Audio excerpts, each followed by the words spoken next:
To understand the expression e to the pi I, start by asking what the function e to the t really is. From the perspective of dynamics, this is the unique function, which is its own derivative, and also which equals 0 when you plug in 1.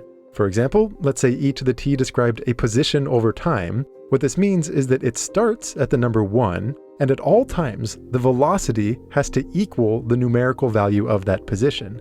So even before knowing how to compute it or anything like that, you get this very strong intuitive feeling for how it behaves. It describes growth at an ever-increasing rate. If you put some constant in that exponent, like 2, then by the chain rule, this means you have a function whose rate of change is exactly 2 times itself. So in the language of dynamics, the velocity would always be 2 times the position, meaning that it grows all the more rapidly. If the exponent was negative, you would have something whose rate of change is negative, meaning that it shrinks over time. But the rate at which it shrinks is proportional to that position. So the smaller it is, the smaller it shrinks, which characterizes exponential decay. But what about plugging in I, the square root of -1?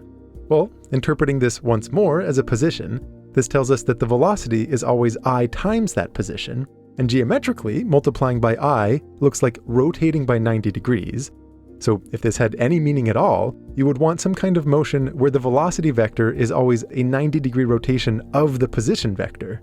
There's only one motion that satisfies this. It's rotation in a circle, traversing a distance of 1 unit of arc length per second. So, after pi seconds, you would be halfway around the circle, meaning e to the I times pi is equal to -1.